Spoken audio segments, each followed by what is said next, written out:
नमस्ते दोस्तों, मेरा नाम रेखा है और मेरी उम्र 45 साल है।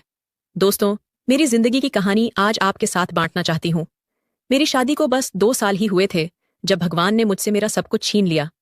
मेरे पति राहुल दुनिया छोड़कर चले गए और मुझे अकेला छोड़ गए, वो भी तब जब मैं अपने पहले बच्चे को जन्म देने वाली थी। हाँ, मैं गर्भवती थी जब यह दुर्घटना हुई। पूरे 17 साल से मैं एक विधवा के रूप में जी रही हूँ और अपने बेटे अमन को अकेले ही पाल रही हूँ। राहुल के जाने के बाद मैंने फैसला किया कि मैं अपना सारा ध्यान और प्यार सिर्फ अपने बेटे पर लगाऊंगी। दूसरी शादी का ख्याल भी मन में नहीं आने दिया। भगवान का शुक्र है कि पैसे की कभी तंगी नहीं रही। मेरे माता पिता दोनों का देहांत पहले ही हो चुका था और मैं उनकी इकलौती संतान थी, इसीलिए उनकी सारी जायदाद मुझे मिली थी। इसी जायदाद के सहारे मैंने अमन को हर सुख सुविधा दी। अमन को मैंने शहर के सबसे अच्छे स्कूल में पढ़ाया। हर गर्मी की छुट्टियों में हम अलग अलग जगहों पर घूमने जाते, कभी हिमाचल की पहाड़ियों पर, कभी गोवा के समुद्र तट पर और कभी केरल के हरे भरे नजारों के बीच। हमारी जिंदगी में खुशियों की कमी नहीं थी। अमन हंसता था तो मुझे लगता था पूरी दुनिया मेरी मुट्ठी में है। इन सालों में मैंने खुद को बिल्कुल भुला दिया था। भूल गई थी कि मैं भी एक इंसान हूं, मेरी भी कुछ ख्वाहिशें हैं। मेरा भी हक है प्यार पाने का। मेरा भी हक है कि मैं शादी करूं, क्योंकि मैं अभी जवान थी। जब अमन छोटा था तो मुझे इन बातों का एहसास भी नहीं होता था, लेकिन जैसे जैसे वो बड़ा होता गया मेरा अकेलापन और गहराता गया। समय के साथ मैंने एक छोटा सा कपड़े का बिजनेस भी शुरू किया। शुरू में सिर्फ टाइम पास के लिए, लेकिन बाद में यह अच्छा चलने लगा। अमन भी जब बड़ा हुआ तो इस काम में मेरा हाथ बंटाने लगा। उसके साथ बिजनेस में काम करना मुझे बहुत अच्छा लगता था। अब अमन 19 साल का हो चुका है, जवान और समझदार। लेकिन पिछले कुछ महीनों से मुझे एक अजीब सा खालीपन महसूस होने लगा है। जब अमन अपने दोस्तों के साथ घूमने जाता है तो यह बड़ी हवेली खाली खाली और सुनसान लगती है। रात को अकेले बिस्तर पर लेटकर सोचती हूँ कि क्या मेरी जिंदगी में सिर्फ अमन ही सब कुछ है? क्या मुझे एक और मौका नहीं मिल सकता? पिछले कुछ दिनों से कई रिश्ते आ रहे हैं मेरे परिचितों के जरिए। एक दो तो ऐसे भी थे जिन्होंने मुझे अच्छा लगा, लेकिन मेरा डर था कि अमन इस बारे में क्या सोचेगा। आखिर उसने अपने पूरे जीवन में मुझे सिर्फ अपनी माँ के रूप में देखा है, किसी और के साथ नहीं। फिर एक दिन हिम्मत जुटाकर मैंने अमन से बात करने का फैसला किया। वो अपने कमरे में पढ़ाई कर रहा था। फिर मैंने पूछा, अमन बेटा, क्या तुम्हारे पास थोड़ा वक्त है? हाँ माँ, बोलो ना, उसने अपनी किताब से नजरें हटाते हुए कहा। मैंने गहरी सांस ली और बोली, देखो बेटा, तुम अब बड़े हो गए हो। जल्द ही तुम अपनी पढ़ाई पूरी करके अपना अलग रास्ता चुनोगे। शायद कहीं दूसरी जगह नौकरी करोगे, शादी करोगे। उसने मेरी बात काटते हुए पूछा, माँ, कहना क्या चाहती हो? मैंने हिम्मत जुटाई और कहा, बेटा, कभी कभी मुझे बहुत अकेलापन महसूस होता है। मैंने सोचा था, क्या तुम्हें बुरा लगेगा अगर मैं किसी अच्छे रिश्ते को हाँ कह दूं? मेरी बात सुनते ही अमन का चेहरा बदल गया। उसकी आंखों में एक अजीब सा डर था। वो कुछ पल तक कुछ नहीं बोला, फिर अचानक उठकर खड़ा हो गया। नहीं माँ, मैं इसके लिए तैयार नहीं हूं, उसने कहा। उसकी आवाज में कंपन था। लेकिन अगर तुम चाहती हो तो तुम्हारी मर्जी, ये कहकर वो कमरे से बाहर चला गया। मैंने उसे रोकना चाहा, लेकिन वो तेजी से अपने कमरे की ओर बढ़ गया। मैं उसके पीछे गई और देखा कि वो अपने पलंग पर बैठा था, आंखों में आंसू थे। मेरा दिल टूट गया। मैंने उसके पास बैठते हुए कहा, अमन बेटा, मैं ऐसा कुछ नहीं करूंगी जिससे तुम्हें दुख हो। तुम मेरे लिए सबसे पहले हो, हमेशा। मैंने उसे अपनी बाहों में भर लिया और उसके बालों को सहलाने लगी जैसे वो अब भी मेरा छोटा सा बच्चा हो। धीरे धीरे उसका दर्द कम हुआ। माँ, मुझे माफ कर दो, उसने अपने आंसू पोंछते हुए कहा। मैं आपको दुखी नहीं देख सकता, लेकिन मुझे वक्त चाहिए। मैंने उसके माथे पर प्यार से हाथ फेरते हुए कहा, चिंता मत करो बेटा, मैं इस बारे में और नहीं सोचूंगी। तुम्हारी खुशी ही मेरी खुशी है। थोड़ी देर बाद जब उसका मूड थोड़ा बेहतर लगा, मैंने सुझाव दिया, चलो बाहर चलते हैं, कहीं अच्छा सा खाना खाते हैं। अमन ने मुस्कुराते हुए कहा, माँ, आज मैंने अपने दोस्त विशाल के साथ बाहर जाने का प्लान बनाया है। उसकी माँ भी हमारे साथ आ रही हैं। पता है, वो भी विधवा हैं और विशाल उनका इकलौता बेटा है, बिल्कुल हमारी तरह। मैंने उसकी बात सुनी और हल्की सी मुस्कान के साथ सिर हिला दिया। फिर मैंने बोला, अरे तो फिर हम सब साथ में क्यों नहीं चलते?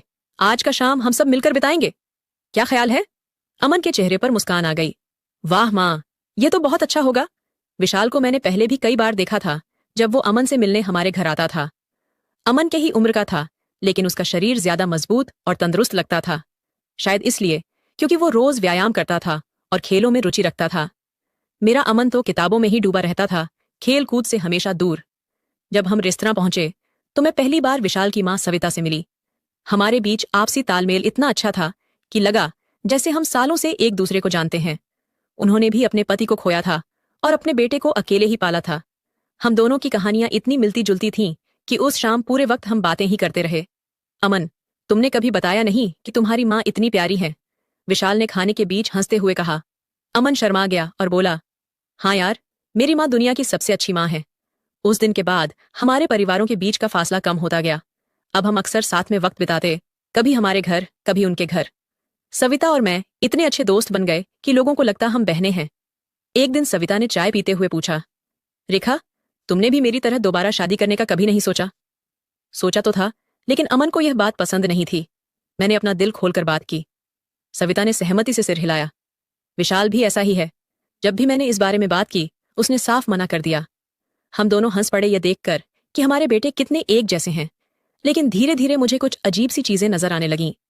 जब भी हम सब साथ होते, मैं देखती कि विशाल की नजरें अक्सर मेरी आम और लीची की तरफ होतीं। पहले तो मैंने इस बात को नजरअंदाज किया, लेकिन फिर मुझे महसूस हुआ कि उसकी नजरें मेरे ऊपरी हिस्से पर ज्यादा टिकती थीं। मैं 45 साल की थी, लेकिन अपनी उम्र से कम ही दिखती थी और मेरा शरीर अभी भी अच्छा खासा आकर्षक था। और सिर्फ यही नहीं, मैंने यह भी गौर किया कि अमन भी सविता को उसी तरह से देखता था। वो भी सविता के खूबसूरत अंगों पर नजर गड़ाए रखता था। सविता भी अपनी उम्र के हिसाब से बहुत आकर्षक थीं। एक रात जब हम सब एक पिकनिक से लौट रहे थे, मेरे दिमाग में एक अजीब सा ख्याल आया। क्या होगा अगर मैं विशाल के साथ और अमन सविता के साथ? नहीं, यह सोचना भी पागलपन था, पर इस ख्याल को झटकना मुश्किल था। कुछ दिन बाद अमन अचानक मेरे कमरे में आया। मैं अपने बिस्तर पर बैठी किताब पढ़ रही थी। माँ, मुझे आपसे कुछ पूछना है, उसने संकोच के साथ कहा। मैंने बोला, हाँ बेटा बोलो। क्या आप अब भी, मेरा मतलब है, क्या आप अब भी शादी के बारे में सोच रही हैं? उसने धीरे से पूछा। मैंने किताब एक तरफ रखी। नहीं बेटा, मैंने तुमसे वादा किया था ना। पर सच कहूं तो मैं एक जवान औरत हूं और अभी इतनी बूढ़ी भी नहीं हुई। एक दिन तुम भी शादी करोगे, अपनी पत्नी के साथ अपना घर बसाओगे और मैं फिर से अकेली रह जाऊंगी। अमन कुछ देर चुप रहा, फिर बोला, माँ, मुझे आपका अकेला रहना अच्छा नहीं लगता। फिर मुझे लगा कि अब सही वक्त है। हिम्मत जुटाकर मैंने पूछा, बेटा, कल रात जब हम सब साथ डिनर कर रहे थे, मैंने देखा तुम सविता आंटी को कुछ खास नजरों से देख रहे थे। उनके, तुम्हारी नजरें। अमन अचानक हंसने लगा। उसके गाल शर्म से लाल हो गए। अरे माँ, वो तो बस ऐसे ही। सच कहूं तो सविता आंटी बहुत सुंदर हैं। मैं उन्हें देखकर सोच रहा था कि काश। मैंने पूछा, काश क्या? मेरा दिल तेजी से धड़क रहा था। कुछ नहीं माँ, उसने शर्माते हुए कहा। फिर हम दोनों हंसने लगे और वो अजीब सा पल गुजर गया। फिर एक सप्ताह बीत गया था जब अमन ने मुझसे बात करने की इच्छा जताई। उसकी आंखों में एक अजीब सा चमक था, जैसे कोई बड़ा राज छिपा हो। फिर अमन ने धीमे स्वर में कहा, माँ, आपसे कुछ महत्वपूर्ण बात करनी है। मुझे पूरा विश्वास है कि आप मना नहीं करेंगी, क्योंकि इससे हम सभी की जिंदगी में खुशियां आएंगी। मैंने उसके चेहरे को ध्यान से देखा और पूछा, बताओ बेटा, क्या बात है? क्या हम विशाल और उनकी माँ सविता जी के घर जाकर एक छोटी सी महफिल सजा सकते हैं? हम सब मिलकर अपनी पसंद के व्यंजन का आनंद ले सकते हैं, उसने कहा। मैं समझ गई थी कि वह क्या कहना चाह रहा था, लेकिन अनजान बनते हुए बोली, मुझे ठीक से समझाओ, मैं समझी नहीं। अमन ने बिना किसी झिझक के कहा, माँ, मैं सविता जी के आम और लीची खाना चाहता हूँ, और मुझे लगता है विशाल भी आपके आम और लीची की तरफ आकर्षित होता है। हम सब मिलकर एक शाम बिताएं और एक दूसरे के फल फूलों का आनंद लें। मैंने अनिच्छा दिखाते हुए चेहरे पर हैरानी के भाव लाए और सोचा, ये कैसी बातें कर रहा है मेरा बेटा? फिर भी ना जाने क्यों मेरे मुंह से निकला, ठीक है बेटा, मैं तैयार हूं। हम सब वाकई अब एक परिवार जैसे ही हैं, इसमें चिंता की कोई बात नहीं। अमन ने तुरंत इस मिलन समारोह की तैयारियां शुरू कर दी। उसने विशाल और सविता को बार बार हमारे घर आने का निमंत्रण दिया। हालांकि वे इस योजना से अनभिज्ञ थे, पर मुझे लगता था कि अमन और विशाल ने पहले से ही सब कुछ तय कर लिया था। वे दोनों एक दूसरे के मन की बातें जानते थे। मैं देख रही थी कि विशाल अब मुझे और अधिक प्यार भरी नजरों से देखने लगा था, और अमन भी सविता की ओर विशेष रुचि दिखा रहा था। मैं अनिश्चितता में थी कि यह सब कैसे होगा।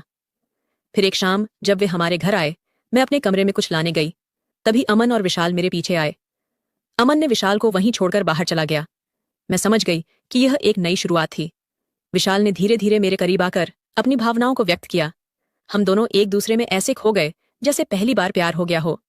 उसने मेरे आम और लीची का स्वाद बड़े प्रेम से लिया। मुझे पता था कि उसी समय अमन भी दूसरे कमरे में सविता के साथ था। लगभग 1 घंटे बाद मैंने विशाल से कहा, चलो, अकेले में अच्छा नहीं लग रहा, उन दोनों के पास चलते हैं। हम सब एक ही कमरे में आ गए। अब विशाल मेरे आम और लीची का आनंद ले रहा था, जैसे वह वर्षों से भूखा हो।